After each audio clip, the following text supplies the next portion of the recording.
छोटी सोच ने हर रिश्ते को छोटा कर दिया। क्यों नेहा, क्यों? क्या सोचा तुमने कि तुम मेरे खानदान को बदनाम कर दोगी, बर्बाद कर दोगी?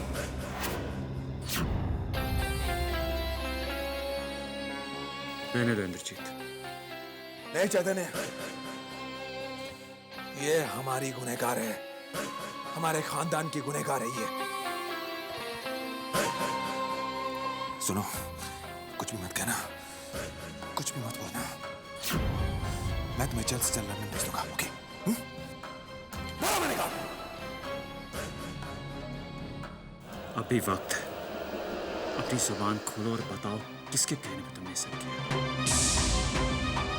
वरना पुलिस तो जबान खुलवाना जानती है और वो खुलवा ही लेगी। इंस्पेक्टर साहब, ये वो धोखेबाज नहीं, ले जाइए सर।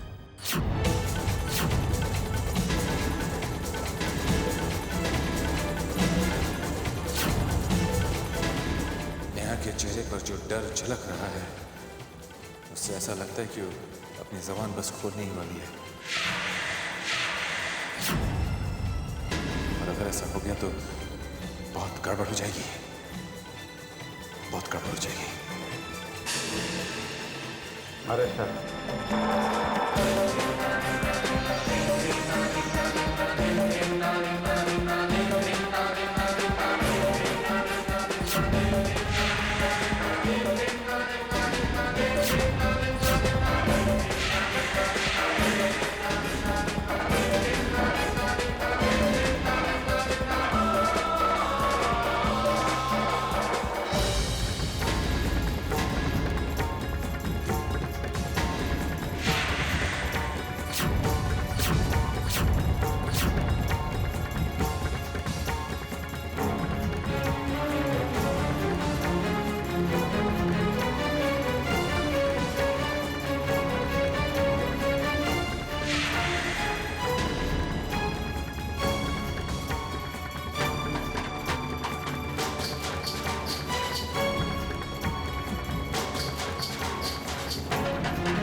बहू, मैंने बहुत ज्यादती की है तेरे साथ। अपनी माँ को माफ नहीं करोगी? माँ प्लीज, आप अपनी बेटी से माफी मत मांगिए। माँ को तो हक होता है कि गलती करने पर अपनी बेटी को डांटे।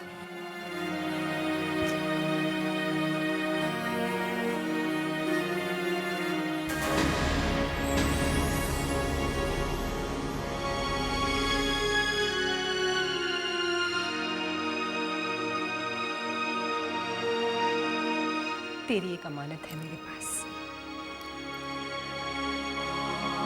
जो मैं तुझे लौटा रही हूँ।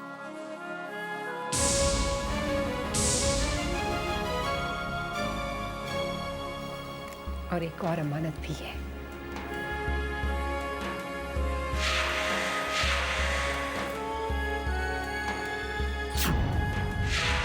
अब उठ, भगवान से आशीर्वाद ले।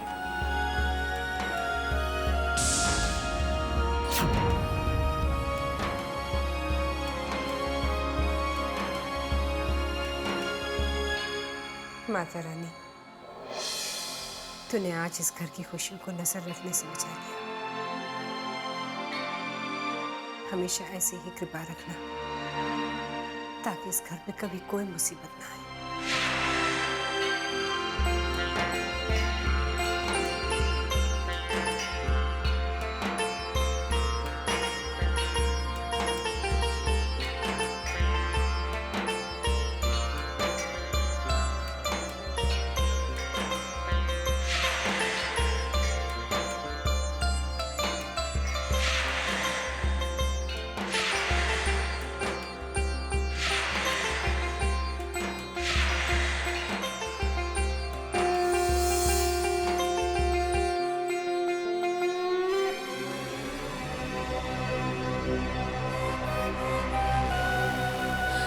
हमारी तो सोच सोच के जान निकली जा रही है कि अगर नेहा ने पुलिस को सब कुछ बता दिया तो हमारा क्या होगा। हम मासा के गुस्से का सामना कैसे करेंगे। वो तो सीधा हमें घर से बाहर निकाल देंगे। घर से क्या, वो तो हमें जेल पहुंचा देंगे और फिर सलाखों के पीछे भी सारी जिंदगी गुजारनी पड़ेगी। पता नहीं पुलिस स्टेशन में क्या हो रहा होगा। हमें इतना डर क्यों लग रहा है।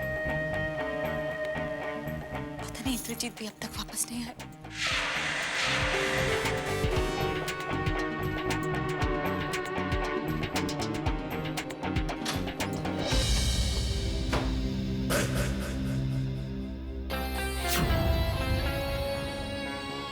इंद्रजीत आप आ गए। इंद्रजीत, नेहा ने पुलिस को कुछ बताया तो नहीं ना? इंद्रजीत आप चुप क्यों हैं? आप बताइए ना, घबराहट के मारे हमारी जान निकली जा रही है। बताइए ना पुलिस स्टेशन में क्या हुआ? कुछ भी नहीं हुआ। क्या हो सकता है? कुछ नहीं हुआ। मैंने उस नेहा से मिलने की बहुत कोशिश की, लेकिन पता नहीं वहां पे क्या इंस्ट्रक्शन दे रखी है कि मैं उसे मिल ही नहीं पाया।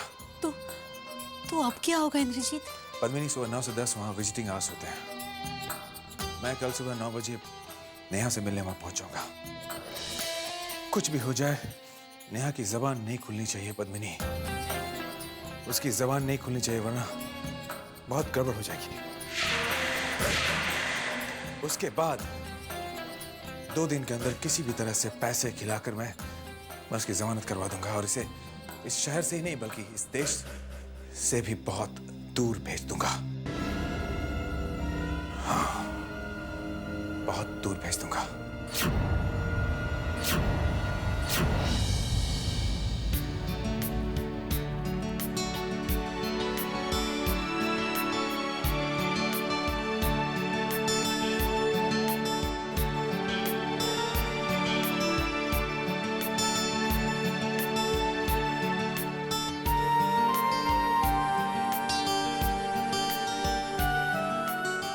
अनु, तुम मेरी जिंदगी हो, मेरे दिल पर, मेरे प्यार पर सिर्फ तुम्हारा हक है, सिर्फ तुम्हारा।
तुम्हारा ये छोटा सा संसार,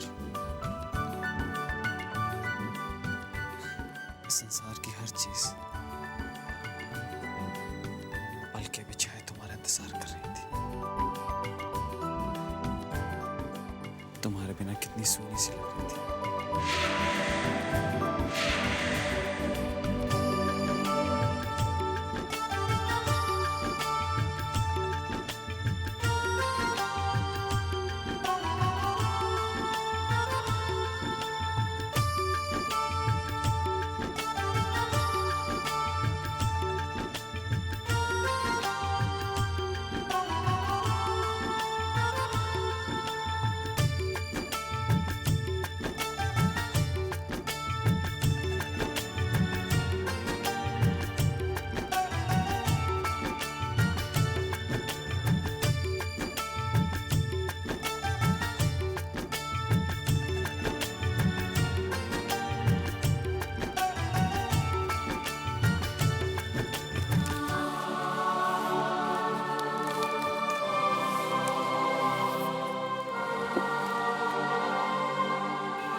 तेरी इजाजत तो मेरा राज दिल बता दूं।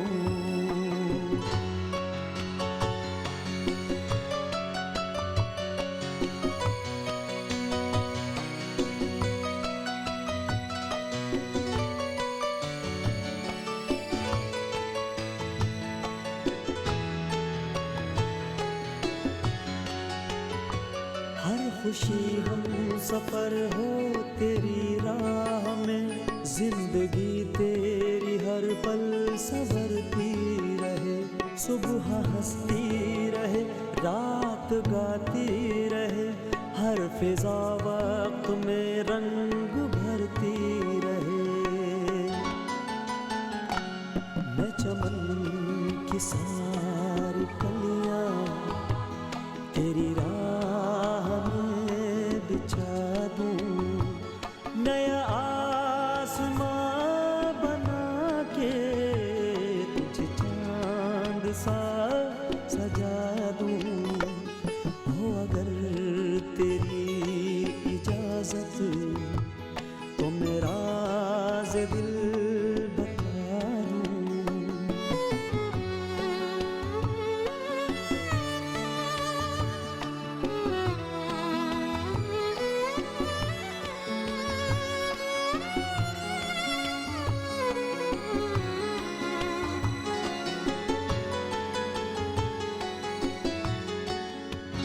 तेरे होठों की कलियां महकती रहे, तेरे आंचल पे मौसम मचलते रहे, तू जहां भी रहे तू कहीं भी रहे, चांद सूरज तेरे साथ चलते रहे। मैं सितारों से मेरी जान तेरी मांग जगमगा दूं, नया आसमां बना के तुझे चांद सा सजा दूं।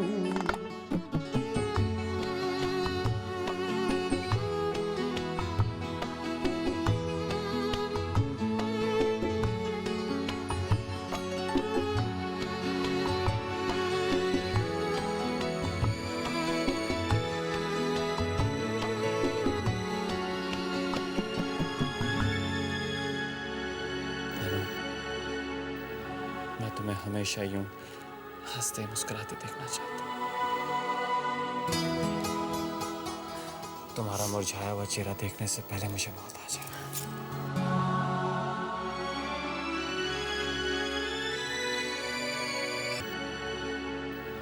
मैं तुम्हें हमेशा यूं हंसते मुस्कुराते देखना चाहता हूँ। तुम्हारा मुरझाया हुआ चेहरा देखने से पहले मुझे मौत आ जाए।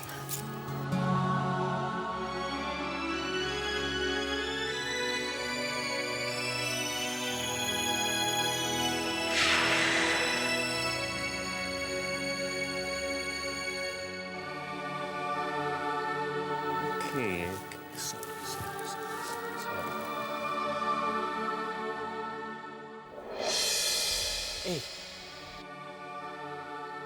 कहा ना सॉरी। अच्छा बहुत बड़ा वाला सॉरी। ये देखो नाउ सी बिग सॉरी बोला। स्मॉल स्मॉल ऐसे नहीं, ऐसे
वो कुछ नहीं किया मैंने तुम्हारे लिए।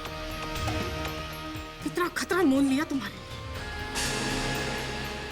लेकिन जब मुझ पर मुसीबत आई, मुझ पर मुश्किल आई तो तुम चुप रहे, जुबान पर ताला लगा दिया तुमने। ये सब नहीं चलेगा, सुना तुमने? और तुम्हारी इस हरकत के लिए मैं तुम्हें छोड़ने वाली नहीं हूं। अगर मैं इन सलाखों के पीछे हूं तो तुम चैन से बाहर घूम नहीं सकते, समझे ना तुम? अब तो तुम्हारा झूठ, तुम्हारा सच, ये सब कुछ मैं सबको बता कर रहूंगी, और तुम्हारा असली चेहरा सबको दिखाऊंगी मैं इन सलाखों के पीछे हूं तो तुम चैन से बाहर घूम नहीं सकते, समझे ना तुम? अब तो तुम्हारा झूठ, तुम्हारा सच, ये सब कुछ मैं सबको बता कर रहूंगी, और तुम्हारा असली चेहरा सबको दिखाऊंगी मैं,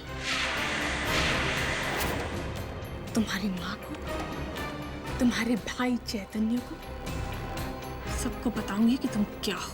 मैं तुम्हारी बात समझ सकता हूँ। मैं जानता हूँ कि तुम मुझसे बहुत नाराज हो, लेकिन नेहा, तुम जरा मेरी मजबूरी तो समझने की कोशिश करो। रियली रियली क्यों समझूं मैं तुम्हारी मजबूरी? वक्त पड़ने पर क्या तुमने मेरी मजबूरी समझी थी? नहीं ना। देखो, अगर तुमने मुझे जल्द से जल्द यहाँ से निकालने की कोशिश नहीं की, या मुझे यहाँ से नहीं निकालना है, तो पास वाली कोठरी खाली है, वहां आने का इंतजाम कर लेना। फिर तुम्हें पता चलेगा कि दम कैसे घुटता है। देखो नेहा, मुझसे जो बन पड़ेगा मैं करने के लिए तैयार हूं। मैं वादा करता हूं तुमसे, बस तुम किसी को कुछ मत कहना, प्लीज नेहा, किसी को कुछ मत कहना। बस 2 दिन का वक्त दो मुझे, 2 दिन। मैं तुम्हें यहां से बाहर भेजने का पूरा इंतजाम कर दूंगा, मैं कहता हूं। और मैं तुमसे वादा करता हूं कि तुम और तुम्हारे पूरे परिवार जिंदगी भर मैं पैसे से मदद करता रहूंगा। मेरी बात समझने की कोशिश करो नेहा, प्लीज। बस बहुत हो गया, नहीं सुननी मुझे तुम्हारी ये बकवास। तुम जैसा स्वार्थी इंसान जो अपनों को नहीं छोड़ता, मेरा ख्याल क्या करेगा? देखो इंद्रजीत, एक बात साफ साफ समझ लो, अगर मुझे सजा मिली ना तो तुम्हें भी।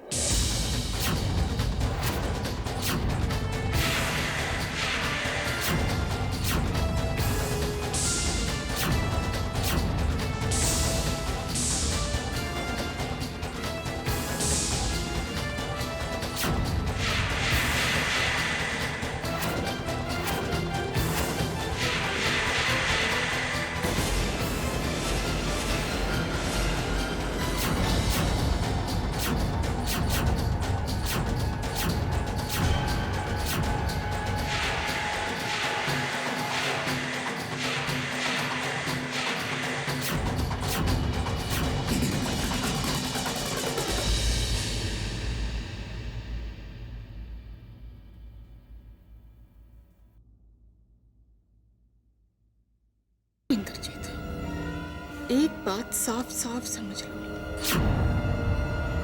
अगर मुझे सजा मिली ना तो तुम्हें भी।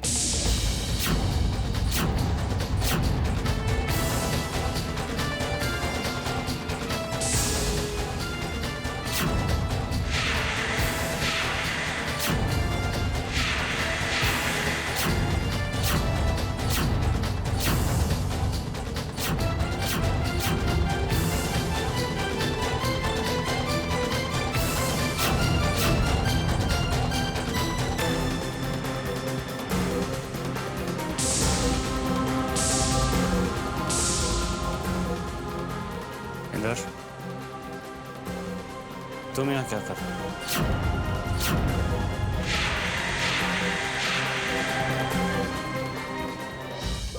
हाँ तो मैं क्या करता चैतन्य, बोलो मैं क्या करता?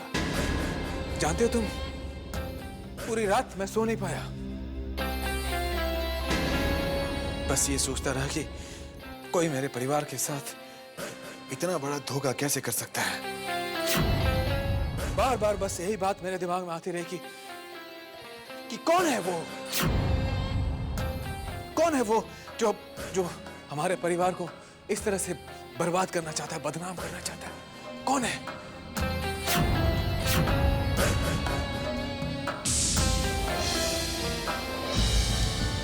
देखो नेहा, या जो भी तुम्हारा नाम है, मैं तुमसे सिर्फ एक सवाल का जवाब जानना चाहता हूं।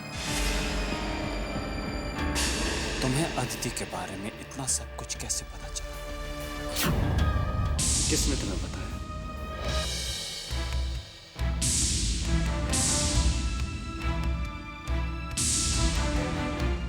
जवाब दो, तुम्हें अदिति के बारे में इतना सब कुछ कैसे पता चला? कहां से पता चला? किसने बताया तुम्हें? तुमने क्यों अदिति होने का नाटक किया? ये सब धोखा देने के पीछे तुम्हारा क्या मकसद था? जवाब दो, किसने तुम्हारी मदद की? किसने मिस्टर चैतन्य शेखावत, मैं आपके किसी भी सवाल का कोई भी जवाब नहीं देने वाली हूँ। You get that? ठीक है, मत दो जवाब, लेकिन एक बात याद रखना, आज नहीं तो कल मैं तुमसे सच्चाई उगलवा के ही रहूंगा।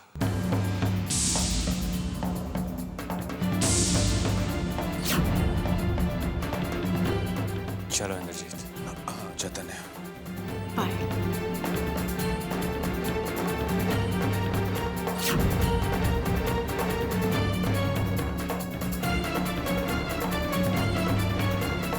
चाहे जो भी हो, मैं इस धोखेबाज लड़की से सच बुलवा कर ही रहूंगा। चाबी मैंने कहीं छोड़ दी, मैं शायद वहां रह गई। मैं अपनी चाबी ढूंढ लेता हूँ जरा।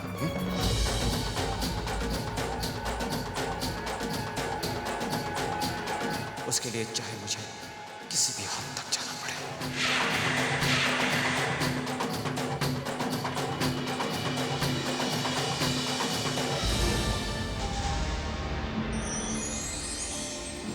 देखो इंद्रजीत, अब तक मैंने कुछ नहीं बोला तो इसका मतलब ये नहीं है कि मैं सच बोल नहीं सकती। अगर मैंने सब कुछ सच सच बता दिया, अपना मुंह खोल दिया, तो तुम जानते हो इसका हश्र क्या होगा। अब ध्यान से सुनो, मुझे 50 लाख रुपए चाहिए और यहाँ से निकलने का पूरा इंतजाम। मैं हमेशा के लिए यहाँ से चली जाना चाहती हूँ। अब ये तुम पर डिपेंड करता है कि मैं 2 दिन के बाद यहाँ से बाहर निकलकर खुली हवा में सांस लूं, या फिर तुम 2 दिन के बाद इस घुटन भरी कोठरी में आकर सांस लेना चाहते हो। सिर्फ 2 दिन का वक्त है तुम्हारे झूठे वादे और बहाने सुनने के लिए मेरे पास, समझे ना तुम? इसलिए जो कुछ करना है जल्दी करो।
सुबह पूजा पद्मिनी करेगी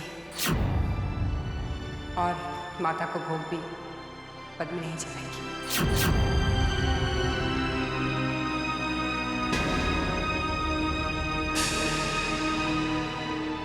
आज पूर्णमासी है और हमेशा की तरह आज भी पूर्णमासी की पूजा होगी घर में, लेकिन मैं चाहती हूँ कि आज प्रसाद तुम बनाओ।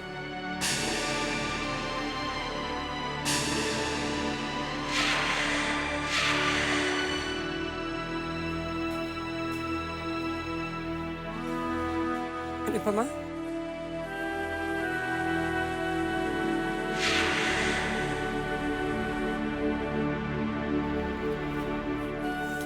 तुम यहाँ हो और मैं हर जगह तुम्हें ढूंढ रही थी। वो क्या है ना कि आज मेरा बहुत दिल हुआ है कि तुम्हारे हाथों का बना खाना खाऊं मैं सोच रही थी अगर गरम गरम आलू के पराठे मिल जाते तो मजा आ जाता।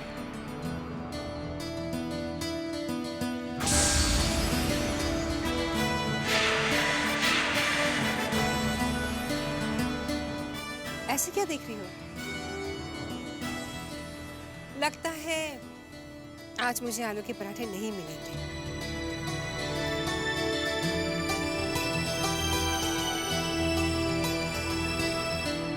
मुझे माफ कर देना बेटी। किस्मत ने और हम सब ने मिलकर तुझसे बहुत कुछ छीन लिया है, लेकिन आज से तेरी जिंदगी में सिर्फ खुशियां ही खुशियां आएंगी। और ये मेरा वादा है तुझसे, तेरी माँ का वादा।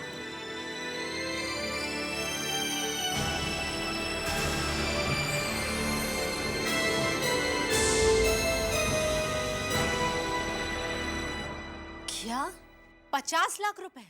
हाँ पद्मिनी, 50 लाख रुपए, वो भी 2 दिन में। अनुपमा की मनुष्यत का साया अब हम पर भी पड़ने लगा है। सारी ये करा है पर पानी फिर गया।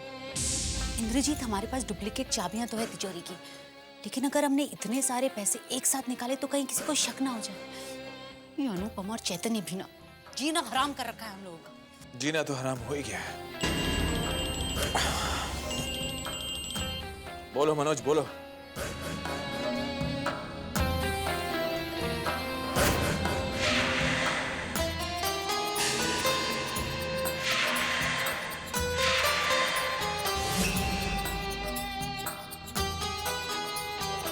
चैतन्य, तुम्हारा खेल खत्म।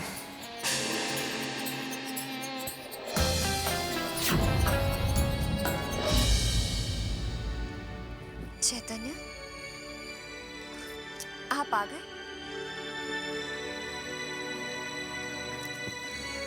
कहाँ चले गए थे?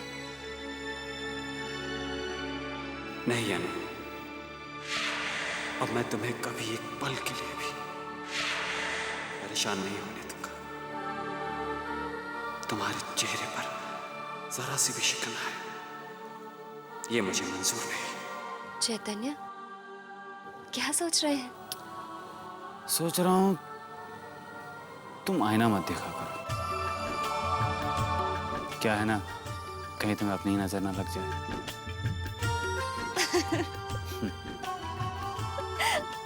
देखो ना, तुम्हारी ये हंसी जान ले लेती है। चैतन्य, क्या हो गया आपको? पागल हो गए हैं क्या?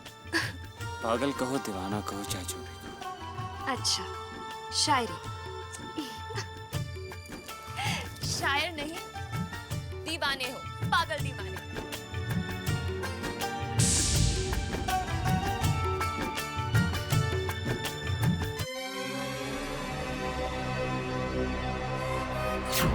उछल लो, खुश हो लो, जितनी खुशियां मनानी है मना लो। तुम्हारी खुशियां बस कुछ ही दिनों की मेहमान है अनुपमा। 4 दिन की चांदनी, फिर अंधेरी रात। तुम्हारे पति की असलियत सबके सामने आने ही वाली है। इंद्रजीत की जिद तुम्हारे पति की असलियत की तह तक पहुंच कर ही रही है।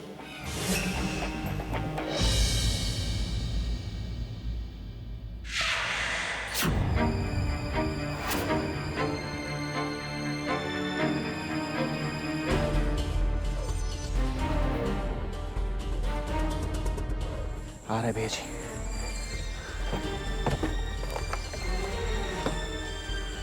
मनोज,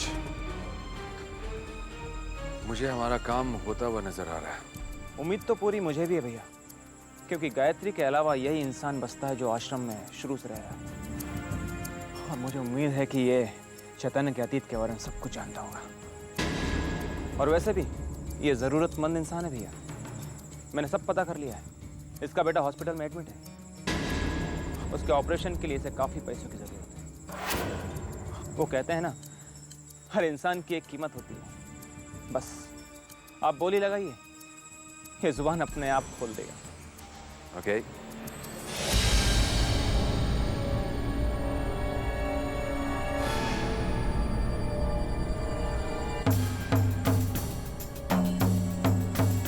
नमस्ते। चलो अब जल्दी से चैतन्य के बारे में क्या क्या जानते हो हमारे साहब जी को बता दो जल्दी।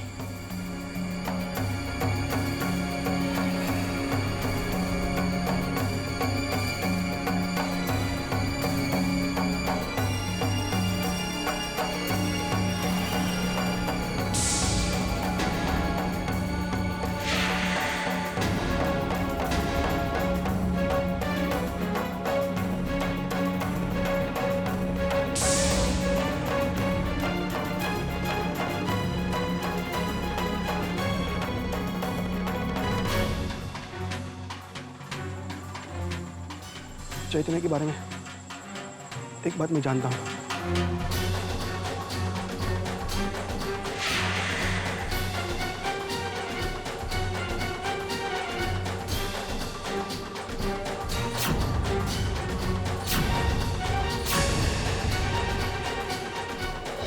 आप जल्दी बताइए ना, बात क्या है? आपके चेहरे का उड़ा हुआ रंग देखकर हमारी तो जान निकली जा रही है। पद्मिनी, अनाथाश्रम के एक बहुत पुराने आदमी को मैंने तोड़ लिया है।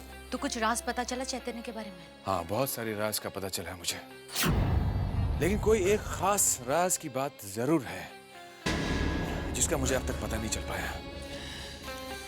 पद्मिनी, उस आदमी ने मुझे बताया पद्मिनी कि चैतन्य जब 3 महीने का था तो उसे अनाथाश्रम से किसी ने गोद ले लिया था।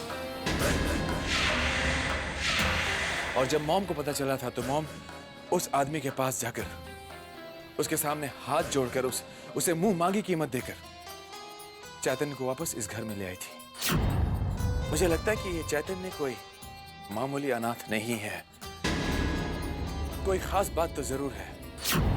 ये तो वाकई बहुत ही गहरा राज लगता है। इंद्रजीत हार नहीं मानेगा। मैं मनोज को लेकर जाऊंगा उस जज से मिलने के लिए। मुझे अदिति को छुड़वाना है। और सुनो, तब तक तुम पैसे तैयार रखना, ओके?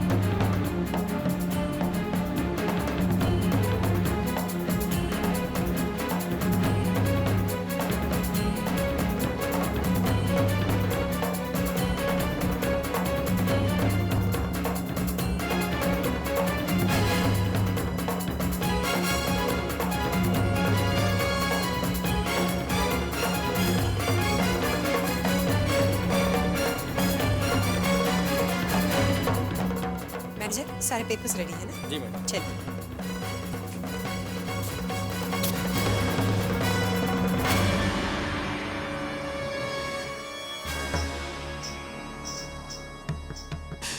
दोपहर हो चुकी है। अनुपमा भी अपने कमरे से बाहर नहीं आएगी, मासा भी घर पर नहीं है। इससे अच्छा मौका नहीं मिलेगा तिजोरी से पैसे निकालने के लिए।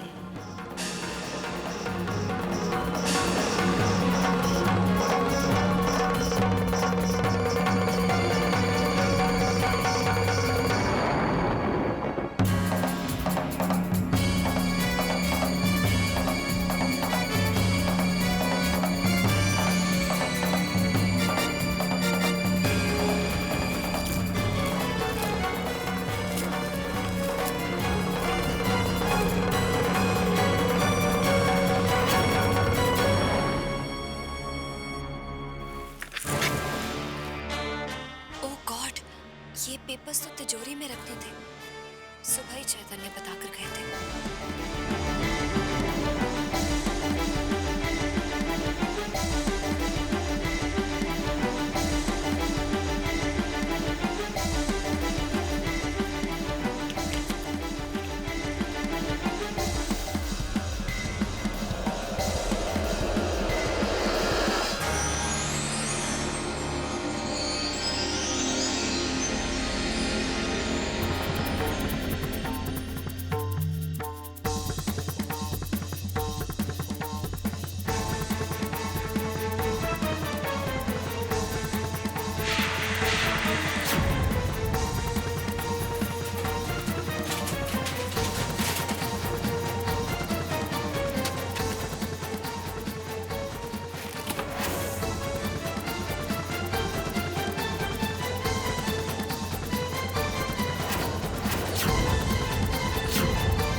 भाभी जी, भाभी जी।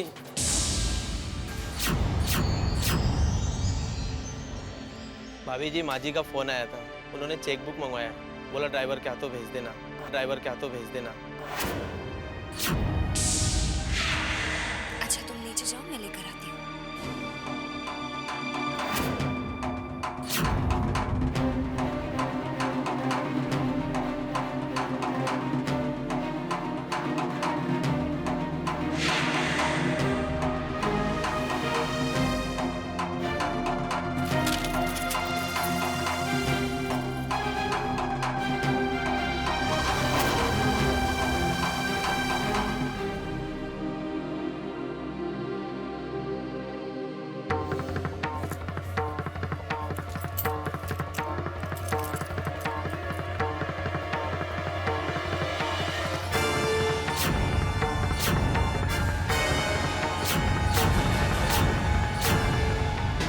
ये कैसे हो सकता है? सुबह तो सब कुछ ठीक था, जरूर कुछ गड़बड़ है।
पूजा का नारियल? माँ वो तो मैंने तिजोरी में रख दिया था। तिजोरी में नहीं है नारियल, और तिजोरी का दरवाजा भी खुला है।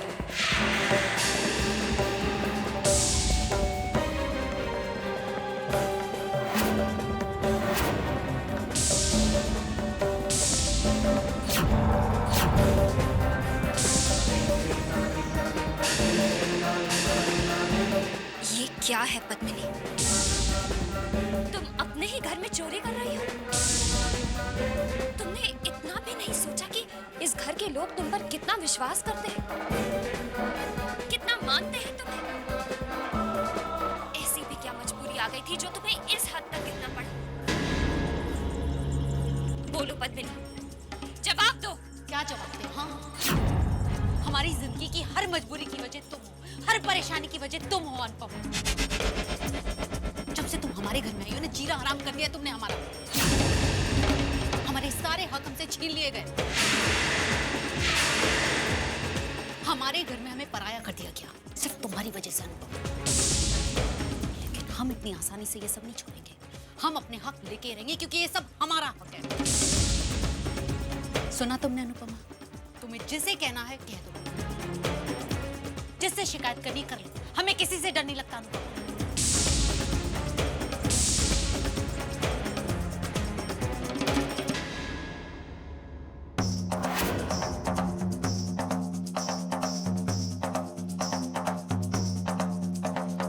हटो मेरे सामने से।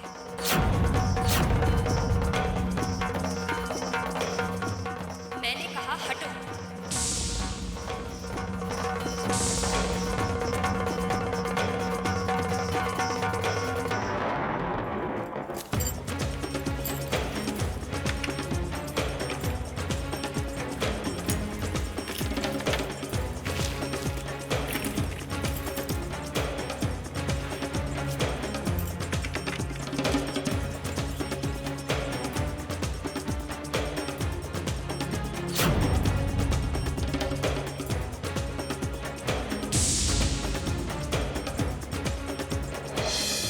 गुस्से में तो हमने कह दिया कि हमें किसी से डर नहीं लगता, लेकिन अगर कहीं अनुपमा मासा के पास हमारी शिकायत करने तो नहीं जा रही?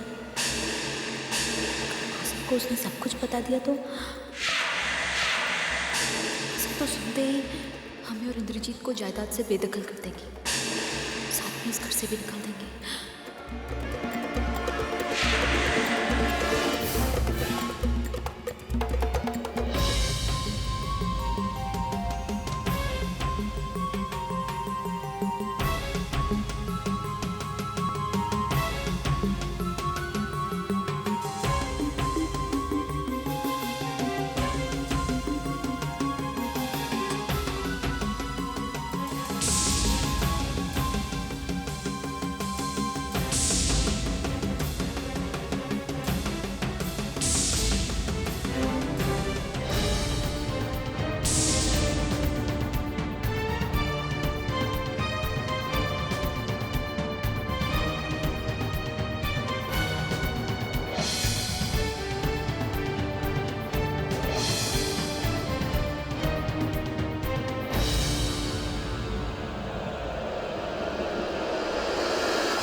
लगता है अनुपमा ने आशा को सब कुछ बता दिया। आशा बहुत गुस्से में नजर आ रही है। पद्मिनी, अनुपमा मेरे पास आई थी और उसने मासा हमारी बात तो सुनिए, उसके बाद आप जो फैसला करेंगे हमें मंजूर होगा। उसने तिजोरी की ये चाबियां मुझे लौटा दी है। अनु क्यों ये चाबियां लौटा रही है उसने मुझे नहीं बताया। मैं जानती हूँ उसे जरूर किसी ने कुछ कहा है, वरना वो ऐसा कभी नहीं करती। खैर जो भी है, मुझे अनु पे पूरा भरोसा है और वो जो भी करेगी इस घर की भलाई के लिए ही करेगी। ये चाबियां तो अब मेरे पास हैं, लेकिन इन पे हक हमेशा अनु का रहेगा, मेरी बड़ी बहू का।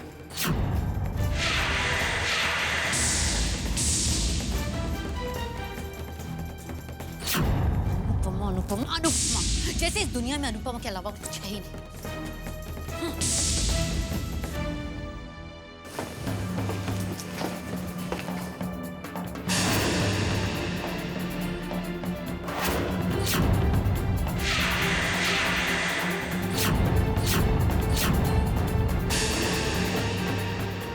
पद्मिनी, आज के बाद तुम ऐसा कोई काम मत करना जिससे माँ को दुख पहुंचे। मैं नहीं चाहती कि तुम्हारी वजह से माँ को कोई भी तकलीफ हो।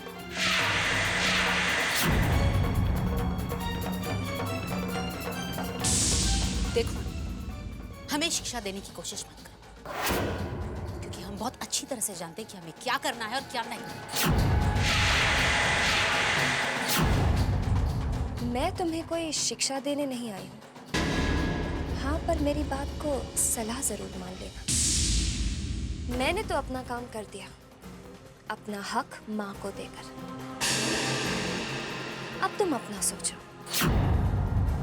क्योंकि अब हक ना तो मेरे पास है और ना तुम्हारे पास। अब मैं अपना फर्ज निभाऊंगी और तुम अपना।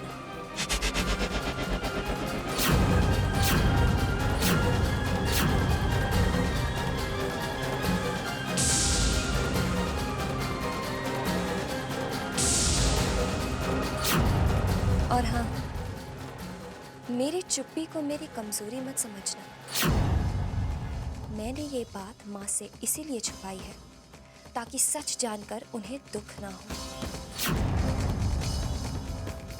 पर याद रखना, आइंदा अगर तुमने ऐसी कोई भी बात की जिससे घर की इज्जत और मान पर आंच आए, तो मुझसे कोई उम्मीद मत रखना, मैं चुप नहीं रहूंगी।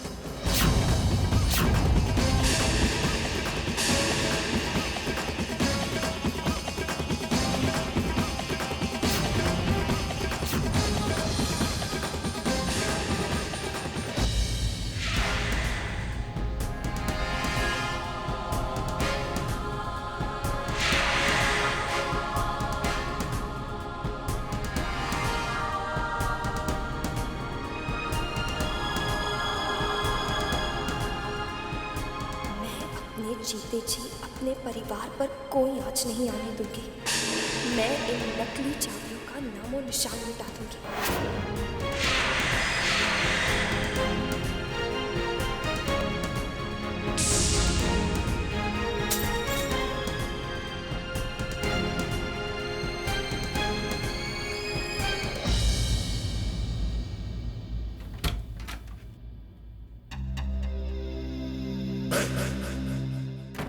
पद्मिनी, तुमने पैसे निकाल लिया ना? पद्मिनी, तुम चुप क्यों? कुछ बोलती क्यों नहीं? पैसे निकाल लेना तुमने? नहीं इंद्रजीत, हम पैसे निकाल नहीं पाए।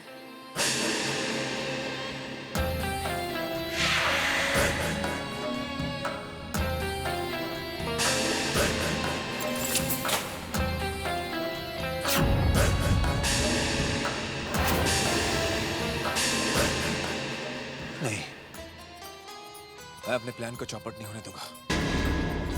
नेहा को मैं छुड़वा कर रहूंगा हर हाल में, चाहे उसके लिए मुझे कोई प्रॉपर्टी फिर क्यों ना बेचनी पड़ जाए। मैं पैसे का इंतजाम जरूर करूंगा। मैं एक बार इस नेहा को यहां से बाहर भेज दूं, उसके बाद चैतन्य, उसे मैं देख लूंगा।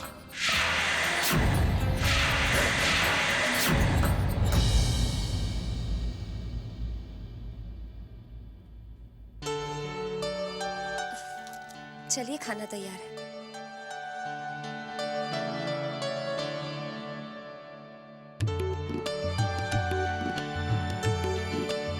अनुपमा दीदी।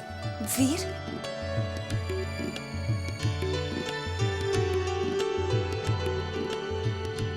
अरे वीर,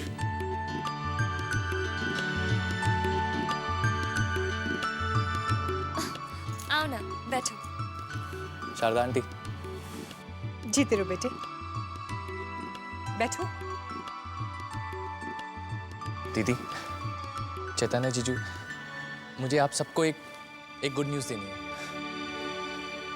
मेरी कंपनी मुझे मैनेजमेंट कोर्स के लिए यूएस भेज रही है और सारा खर्चा भी मेरी कंपनी करेगी। सच? ये तो बहुत खुशी की बात है बेटे। पापा भी कितना गर्व महसूस कर रहे होंगे ना, उनका बोझ हल्का कर सकेगा, है ना वीर? पापा को उनके बेटे की जरूरत नहीं है, उनके पास उनकी माया है ना। घर, शहर, देश छोड़ते ही माँ, नानी, रिद्धिमा और पापा से मेरे सारे रिश्ते नाते टूट जाएंगे। बस जाने से पहले आपके चेहरे की खुशी देखना चाहता था। देखिए, अब तसल्ली से जा पाऊंगा। जा रहा हूँ दीदी, हमेशा के लिए। अरे वीर, क्या हुआ? अभी से यूएस के सपने देखने लगे? कुछ नहीं दीदी, मेरी फ्लाइट आज रात की है, अभी तो मैंने पैकिंग भी नहीं की है। तू आज ही जा रहा है? हाँ दीदी। दीदी, हम में मीलों का फासला होगा, लेकिन हमारे दिल तो करीब होंगे ना। जब चाहे अपने वीर को पुकार लेना। दुनिया के किसी भी कोने से भागा चलाऊंगा। मेरा भाई जहां भी रहे, खुश रहे, तरक्की करे, दुनिया के सारे सुख, सारी खुशियां मेरे भाई को मिले। चलता हूँ दीदी।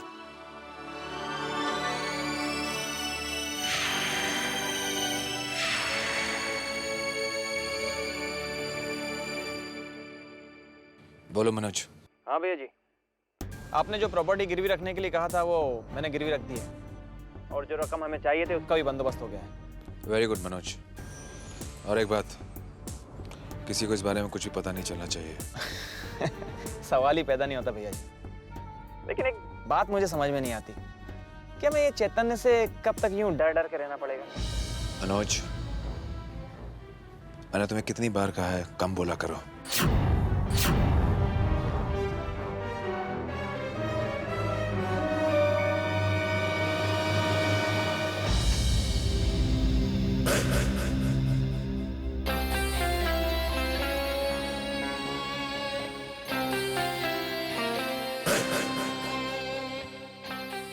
मॉम, ये आजकल आपको क्या हो गया है? हर वक्त आपके चेहरे पर ये चिंता और परेशानी के बादल क्यों छाए रहते हैं? उस अनाथ चैतन्य के बारे में सोच सोचकर ये क्या हालत बना लिया आपने?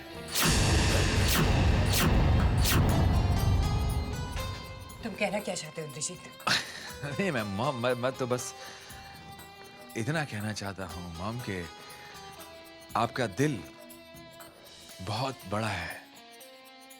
इतना बड़ा है आपका दिल कि आपके उस दिल में बहुत सारे बड़े बड़े राज छुपे हुए हैं।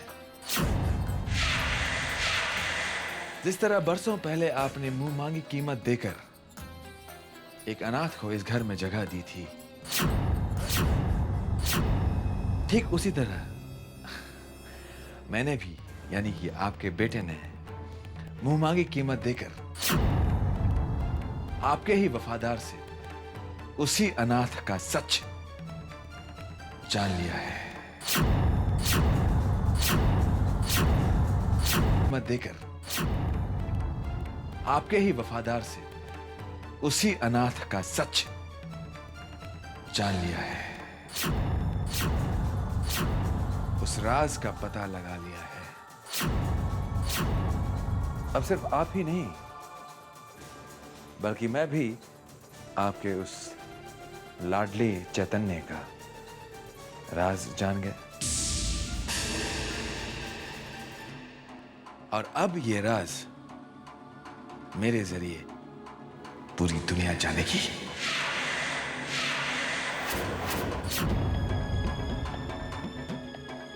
नहीं। क्यों नहीं मॉम? तुम ऐसा नहीं करोगे इंद्रजीत। तुम किसी को कुछ भी नहीं बताओगे। क्यों नहीं बताऊंगा मॉम? क्यों नहीं? चलिए ठीक है, इतनी बड़ी बात के लिए एक बहुत ही छोटी सी शर्त है मॉम।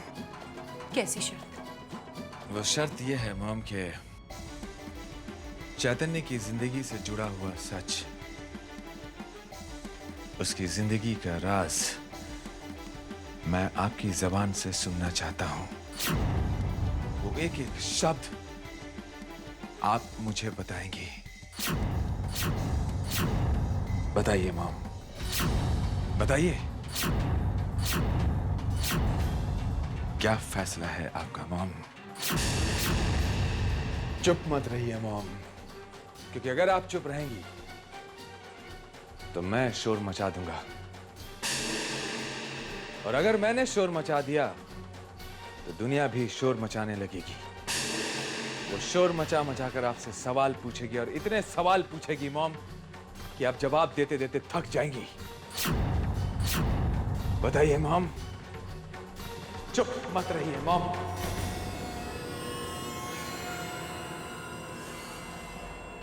चैतन्य, क्या बात है इंद्रजीत, तुम्हारा प्लान तो काम कर गया। बस जल्दी से मॉम चैतन्य का राज बता दे, उसके बाद तुम्हें उस अनाथ चैतन्य का जो हाल करने वाला हूं वो भी नहीं समझ पाएगा। हाँ मॉम बोलिए। चैतन्य का इस घर से बहुत गहरा रिश्ता है। चैतन्य,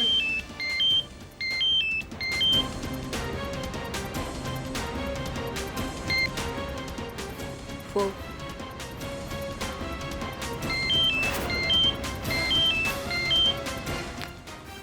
हेलो, आप शारदा जी नमस्ते, मैं गायत्री बोल रही हूँ। मैंने आपको ये बताने के लिए फ़ोन किया है कि आपका बेटा इंद्रजीत वो यहाँ आश्रम आया था। उसने हमारे सबसे पुराने प्यून को पैसे देकर चैतन्य के बारे में सब कुछ जानने की कोशिश की। हाँ, मैं जानती हूँ। आप जानती हैं? ओह, तो शारदा जी फिर आप ये भी जानती होंगी कि उस प्यून ने सारा राज नहीं बताया।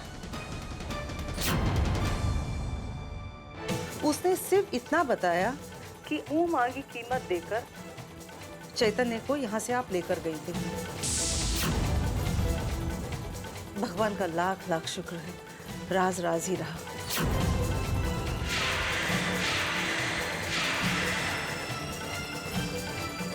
मॉम, मैं अभी इंतजार कर रहा हूँ, बताइए। हाँ, मैं तो भूल ही गई। वो राज जानना चाहते हो ना चैतन्य का? राज तो क्या, चैतन्य की हकीकत। तो सुनो, चैतन्य तुम्हारा बड़ा भाई है, वो मेरा बड़ा बेटा है। अब तुम चाहो तो ये राज दुनिया को बता सकते हो।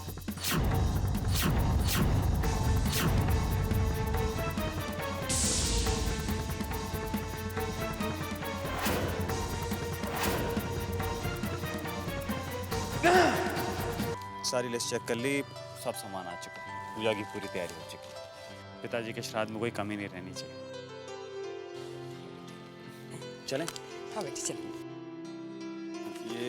थोड़े फूल और ले।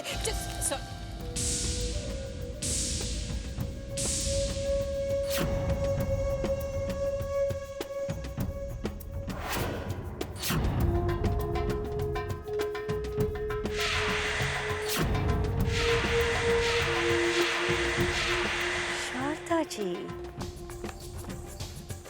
पहचाना इस नाचीज को?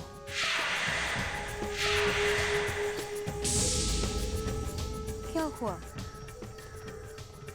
नजरें कमजोर पड़ गई है या फिर याददाश्त?